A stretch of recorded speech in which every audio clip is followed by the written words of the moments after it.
Good morning mga ka-Berks. Good morning mga ka-Berks. Good morning. First day of snow. At hanggang March na naman to. Puting-puti na naman tayo mga ka-Berks. Ay, ganda oh. Kita nyo ba yan? Oh.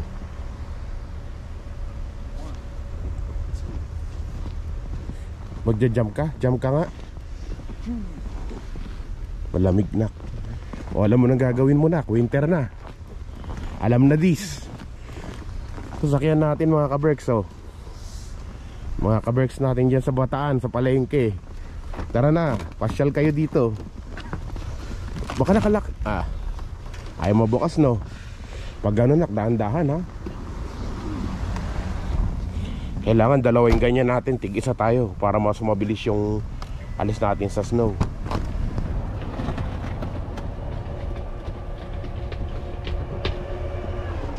Kunin ko pa yung isa pa. Meron pa akong isa pa dito. Ha? Ha? Mag-gloves? Oh. Nakalimutan mo?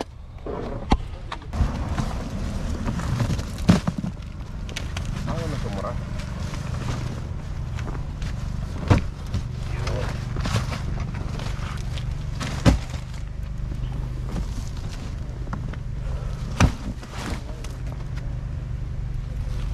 Ay! Putol to? Kasi kalahati nito. Ano ba yan?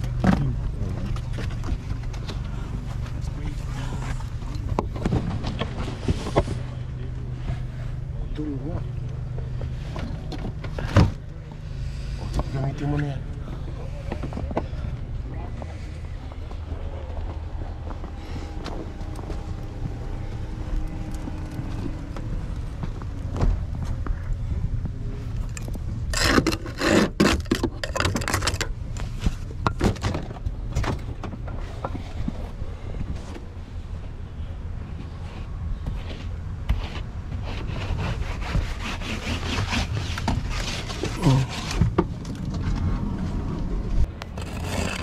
So, yun na magiging araw-araw na namin trabaho ni Angelo. Ito, pagising namin sa umaga, maglilinis kami ng sasakyan. Siyempre, araw-araw nag-i-snow. Winter na kasi. Mayroong mga sasakyan dito na may mga sariling garage. Pero dito sa apartment, wala kaming garage dito. Nakapark lang kami sa tabi ng kalsada. At alam nyo naman ang kwento dito sa aming parkingan. 7 spots lang ang pwede. Tapos unahan pa. Sakit sa kamay nak. Walang gloves. Nakalimutan ko yung gloves ko. Tignan mo dyan sa ano. Baka may gloves dyan. Dyan sa bulsa dyan. Yan dyan. Baka mayroon. Doon sa kabila. Doon sa gitna. Sobrang lamig. Habang gloves dito.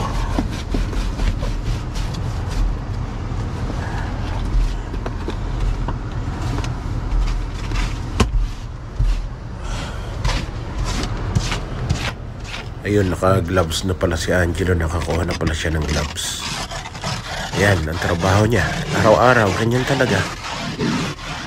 Kailangan natin gawin yan Exercise na rin yan para sa kanya araw-araw.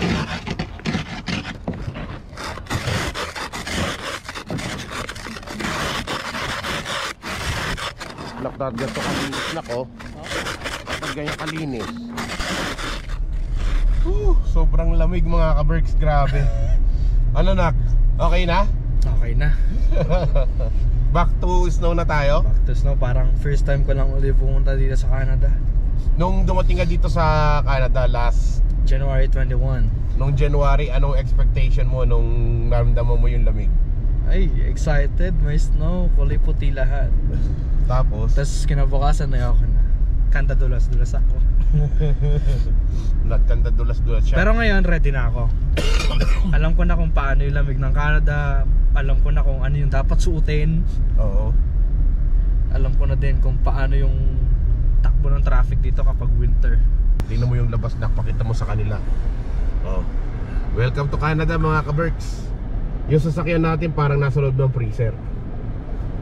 Ano nak? Kasi nagyayelo na talaga. Mas malamig pa nga actually yung labas kaysa sa mismong ref. Oo, mas malamig pa dito sa labas kaysa sa loob ng freezer.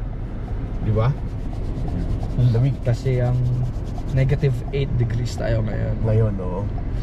Parang kailan lang, kahapon lang may araw tapos walang snow. Ngayon, ayan, puro snow na naman tong Calgary. So, hello sa mga kaibigan natin dyan mga ka-Berks. Hello po sa inyong lahat. Bati ka na. Kamusta mga ka-Berks? Yan, naka-gloves na ako ngayon. Naka-gloves siya. Malamig na kasi. Lamig. Kailangan may dalang tayong gloves na makapal pagka ganitong winter. Kasi mahirap na, ma-ditch ka.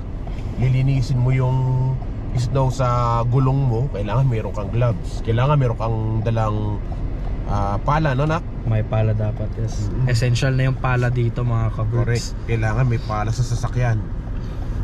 Ano pa? Anong dapat na sa sasakyan? Yung ano, yung pag-start ng sasakyan, yung red at saka black. Meron din dapat nun. Positive, negative para ano, pagka ayaw mag-start ng sasakyan mo dahil Tulad na-frozen nun, na. Yung gulong niya di umiikot. Oh. Ayun o, yung sasakyan doon sa kabila oh. Hindi niya alam kung Ayaw umandar yung sasakyan niya.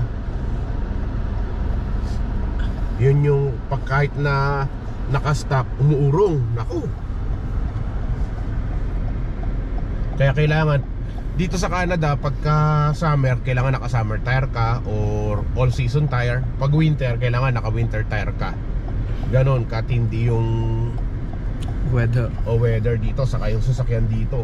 Talagang pati suit mo iba rin yung summer attire mo saka sa winter attire mo. Talagang magastos. Yung iba't ibang jackets. Correct. Hindi lang basta-basta na manipis na jacket ang kailangan mo. Nakita mo tong jacket ko na to? Ayun. May jacket pa ako sa loob. Dalawang jacket ni papa mo. Alam mo na si papa mo, Rango na Rango. Nag-show sign of aging. Sign of aging.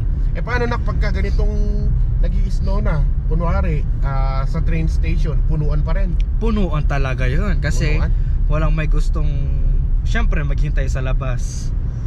It's either magsisiksikan sila sa heater na glass. Oo, yung pinakita ko dun sa box, no? Nasa box na glass na may heater, or maghihintay ka talaga sa lamig. Especially nung last time, February, kasama natin si Tito Mango, nag-negative 40 dito. Oo. Ayun, walang naghihintay sa labas actually. Nasa loob lahat sa sobrang lamig, no? Akalain mo minus 40 mga ka-Berks. So paano mga ka-Berks? At ako'y nagdadrive dito. Ikaw nak, paalam na tayo nak.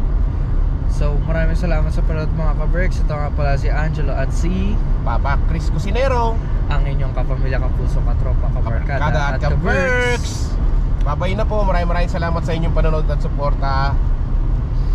Magandang araw mga ka-Berks, nandito naman tayo ngayon sa downtown. Ihatid natin si Angelo sa trabaho niya. Makikikapi ako sa ano niya, sa trabaho niya.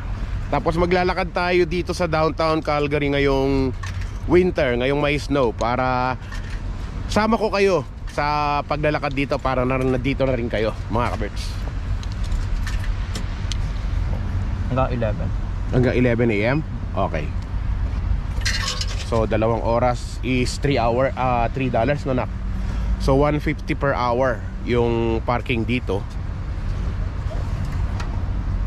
So ngayon ay Tuesday, 24 of October 2023, 11 AM ang expiration ng ating parking. Lagay lang natin dyan para makita nung nag-check. Pero hindi mo naman kailangan. Nilagay mo na pati yung lisensya natin. Madulas yung daan kaya nakaboots na kami ngayon, mga ka-Berks. Yan yung Philippine Consulate, nanak. Andito yung Philippine Consulate, kaya lang ginagawa ngayon Tapos dyan si Angelo nagtatrabaho sa building na yan.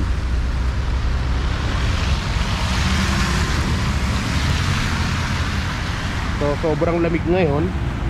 Kailangan talaga makapal yung jacket mo. Ewan ko ba't hindi makapal yung jacket ni Angelo. Hindi ka nagdoble anak, baka magkasakit ka niyan. Ha? Lokal na ako dito. Pasus! Pag ikaw nagkasakit ha, malapit lang naman siya sa trabaho galing sa sasakyan. Pero mamaya pag uwi niya, hindi ko siya masusundo kasi labas niya alas 5 pa. Sobrang traffic yun, ganong oras kasi labasan lahat ng mga nag-opisina. Abuti kami ng siyam-siyam dito sa downtown pagka layo natin. Kita yung butas-butas natin eh. Yun. Magkamukha ba kami?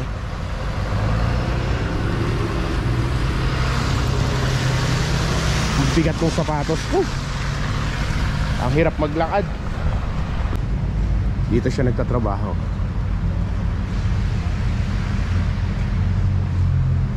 Waves Coffee Shop.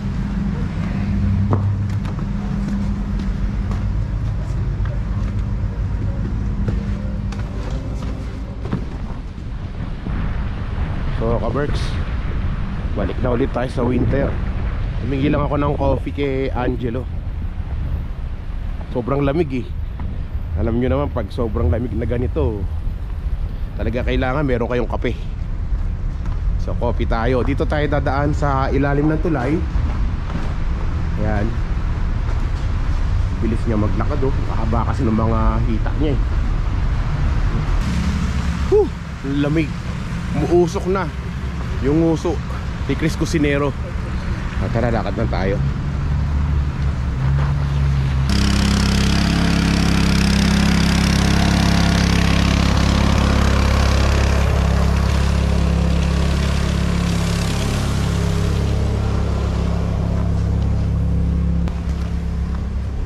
Morning. Good morning. Morning.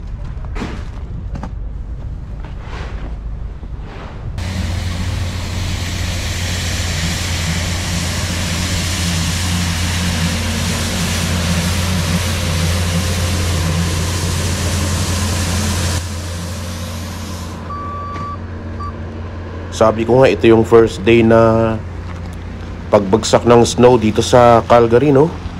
At syempre lahat ng sasakyan nabigla rin, although expected na. Syempre hindi natin alam kung naka-winter tire na silang lahat o ano ba. At madalas yung kalsada kasi kahapon umuulan tapos sobrang lamig. So sobrang dulas, pati yung sasakyan sobrang dulas. Ay nako. Anyway, dito tayo ngayon sa city. At ikutin natin tong city, papakita ko sa inyo kung ano yung itsura ng city. Tapos mamaya maghahanap tayo ng mga jackets. Kasi nabanggit ko nga sa inyo na titingin tayo ng mga jackets kasi nagtatanong kayo kung magkano yung mga jackets dito sa Canada. Yun ang gagawin natin mga kaberks, okay? Nakita nyo yung mga steps dito sa sa downtown. Actually kahit saan dito sa Canada nilalagyan nila ng parang salt.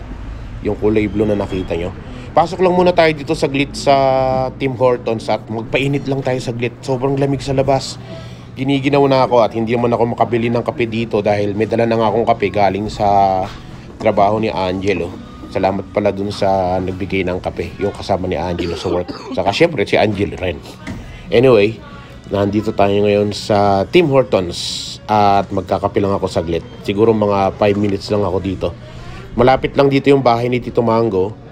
Sa taas lang netong mga building dito. Tatawagan ko siya kung nandito siya, magmi-meet kami. Kung wala naman, baka nasa work na siya.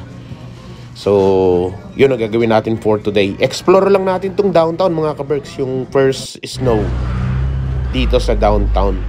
Kaya naglalakad-lakad tayo. So pagkatapos nun, yun nga, inikot-ikot ko lang tong lugar. At gusto ko kasi na makita nyo talaga kung anong meron dito sa Canada. Yung mga kababayan natin na hindi pa naka-experience, hindi pa nakakita ng snow, or ano ba yung mga nangyayari kapag kami bigla ang snow. Kaya ito, in-explore ko tong lugar na to. Di ba nga nung nasa Pilipinas ako, nagbakasyon ako, in-explore ko yung Bataan. Ngayon naman i-explore kong lugar ay ang Canada or ang Calgary ngayong araw para sa video na to, para makita nyo parang nandito ka na rin, di ba?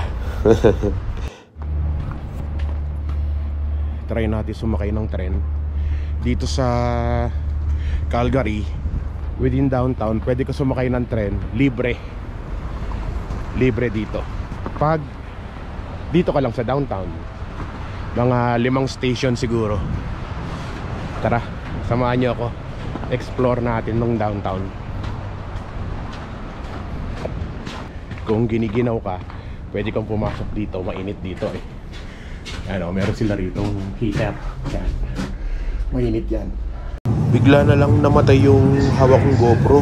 Nalobat siya sa sobrang lamig dito sa labas. So, ang ginamit ko na lang, kinontinue ko na lang yung pagbablog ko gamit yung aking cellphone, mga kaberks. So, tara, pasok na tayo dito sa tren. At hindi naman punuan kasi nung oras na, medyo late na ng konti. Yung ganyang kadami ng sumasakay, hindi yan yung busy hours. So, dito lang tayo saglit sa gilid para maipakita ko sa inyo itsura nung tren dito sa downtown Calgary. Ito yung tren. At pagkatapos nga ng ilang station, lalabas na tayo para lang ma-explore natin. I-explore ko lang sa inyo itong lugar na to, mga kaberks. Paglabas mo talaga, sobrang lamig. Kita nyo mga building dito, tataas talaga. Parang andito ka na rin, kaberks, no? Parang kasama na rin kita na umiikot dito sa downtown Calgary. Yun yung pinaka-point ko, yun yung pinaka-gusto ko dito sa content ko ngayon. Yung makasama kita, ma-explore mo yung lugar. Gusto ko na maging familiar ka dito sa Calgary. If ever, malay mo, di ba? Yung mga kababayan natin dyan, nanonood ng video natin ngayon, ipag-pray natin na lahat kayo makarating dito sa Canada. In God's will, kayong lahat ng mga nanonood dyan, lahat kayo mapapasyalan nyo tong lugar na to. Bakasyonista ka man, turista, estudyante, or magtatrabaho dito sa Canada, or titira dito sa Canada, lahat kayo makakapunta dito. Yan, sana matupad lahat yun, no? So, akyatin naman natin tong hagdan papunta sa loob ng mall dito. Itong area na to, merong tinatawag ditong TD Square yata tong area na to. Ano ba? Hindi ako familiar masyado dito sa downtown eh. Hindi ako madalas dito. Pero pare-pareho nga natin i-explore tong lugar. Grabe oh, sobrang taas. At pasok tayo dito. Wow, ganda oh. Papasok sa mall. Ay, may ibon dun sa tabi. Nakita nyo ba yung ibon? Maingay na ibon. May ibon eh, yun oh. Hello. Hello. Hindi ko alam kung di siya makalipad o ano ba. Hi. Ay, nakalipad na siya. So, balik na tayo. Ganda nung pagkakagawa dito sa tulay na to. Connection para sa mula sa train station hanggang dito sa loob ng mall. Anong mall ba to? Kasi yung kabila, TD Square, kabisado ko yun. Yun yung may mga halaman sa taas. At ito namang area na to, ano ba to? Ayan. Holt Renfrew. Holt Renfrew. Hindi ba yung pangalan ng building? Anyway, basta, dito tayo, ikot lang tayo dito. Yun yung downtown, mga kaberks, oh. Oh, ganda, no? Ayos. Tapos meron pang painting ng agila sa dulo, yun, oh. Oh, di ba? Pagka nandito ka sa naglalakad ka lang, kahit pa paano, ma-explore mo talaga tong lugar at makapagbigay ako ng idea sa inyo kung anong meron dito sa loob. Ayan, oh. Kita nyo naman pagdating sa loob kung gaano kaganda yung mall. Mall po ito. Diba? Sosyalin. Ganda nung kanilang bubungan, oh. Kita nyo yung snow? Ayun. Ganda. Open na open. Siguro maganda rin panoorin doon pagka nagkaroon ng eclipse, no? Kitang-kita. So, ito outfit ko ngayon. Sabi ko nga sa inyo, winter. Kaya ganyan. Makapal. Makapal na jacket, makapal. Lahat makapal. Pati labi ko makapal. Oo, alam ko. Alam nyo na yun. Tara, pasok tayo. Explore natin tong mall dito sa downtown. Malay mo, makapunta ka dito sa Calgary. Explore mo din tong mall na to, di ba? Kaya lang, medyo mahal yung mga paninda rito sa downtown. Kung bibili kayo, doon kayo sa Sunridge Mall o kaya sa Cross Iron Mills. Yung video namin the other day, kumain kami sa food court ng Cross Iron Mills kasama yung Team Canadian na may dalang kaldero at saka dahon ng saging, doon kami kumain. Panoorin nyo, nakakatawa yun. Anyway, tara, pasok tayo. Punta tayo sa 3rd floor. Merong food court doon, tapos andoon yung mga halaman na sinasabi ko sa inyo. Sana bukas na.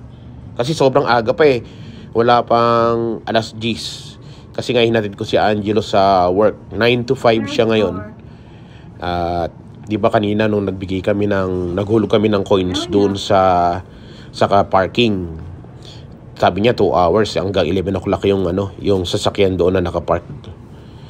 So, ito yung itsura ng elevator, oh. Transparent, talagang puro salamin lang siya paikot. Makikita mo talaga lahat. 'Di ba? Sana ganyan din yung utak ng tao, no? Transparent, para nakikita mo iniisip ng iba. Joke. So, ito na, nandito na tayo sa taas. Ay, sarado yata yung sarado yung mga halaman nandito. Maaga pa kasi. Siguro mamaya pa. Kaya lang hindi natin pwedeng antayin yung 11 o'clock kasi hanggang 11 o'clock lang yung sasakyan natin sa parking. Ang layo-layo na natin. Layo ng nilakad ko. Nandun pa ako sa, di ba? Sumakay pa ako ng tren para makapunta dito. Wala. Sarado mga kaberks. Pati yung mga pagkainan nila rito. Yung kanilang food court sarado din. So wala tayong choice. Baba na tayo. Ito yung mga segregation ng nila, basurahan. Galing, no? Taray. Ay, may Tim Hortons pala rito. Hindi ko alam na may Tim Hortons na rito. Ayan. O, kung gusto nyo pumunta rito, magkape. May Tim Hortons pala dyan, oh. Ganda mga kaberks, oh. Diba? Parang andito ka na rin, no? Parang kasama kita. So, tara, bumaba na ako. At balik na tayo. Sakay na ulit tayo ng tren. Uwi na tayo. Punta naman tayo sa Chinook Mall, yung malapit dun sa bahay. Di ba sabi nyo gusto nyo makita yung mga yung mga jackets dito sa Canada. Gusto nyo malaman kung magkano yung mga jackets. So, dun ko naman kayo dadalhin. Tara. Paalam na ako sa inyo dito sa downtown at mag-aantay na ako ng tren para makabalik na tayo sa sasakyan. Tapos biyahe tayo papunta ng Chinook Mall naman. Ang haba ng video natin for today. Kasi sabi nyo nabibitin kayo doon sa mga video natin. Kaya ang ginawa ko, naglakad talaga ako. Gusto ko na ma-explore. Gusto ko na makasama kayo dito na naglalakad sa downtown. Yan. At I'm sure na ma-enjoy nyo naman tong video natin na to. Dahil yun nga, yung mga lugar na hindi nyo pa napuntahan. At yung lugar kung nasan kami ni Angelo everyday dumadaan, makikita nyo na. Yan yung lugar. Yan yung itsura nung Calgary pag winter. Puro snow. So, paano? Diretso na tayo sa sa sasakyan. Baba na ulit ako doon. Sakay na tayo ng tren. Sakto-sakto, yan yung tren, oh. Yung tren nga pala rito, nasa ground floor. Hindi kagaya sa Pilipinas, nasa taas, di ba? Akit ka pa ng hagdan sa taas. Dito hindi, nasa baba lang siya. So, ayan lang, dyan lang. Oh, sakay tayo ulit ng tren. Pabalik na tayo sa sasakyan. Paulit-ulit. Hindi, kinukwento ko lang naman. Ayan, oh, meron pala mga station dito eh. Kung saan tayo. Yun, doon tayo sa City Hall bababa. At kita nyo kung gaano kaluwag ngayon yung tren, no? Kasi anong oras na ba? Alas 10, pasado alas 10 na. Pero madulas tong floor, saka basang-basa dahil sa snow. Yung mga sapatos, syempre. At ang daming camera. Kahit saan may mga camera dito kasi minsan may mga lasing or may mga, alam nyo na. So, tara na. Baba na tayo. Dito yata tayo. Susunod na station. Ganda dito. At explore nyo itong lugar ngayon mga kaberks, no? Papaalam na ako pero di ako makapagpaalam kasi ang haba ng video na to. Talagang ngayong araw tong video na to para ka na talagang nakapasyal sa Calgary ng libre, di ba? Yun, panalo. Merong nakakilala sa atin, naghilaw sa atin mga kaberks.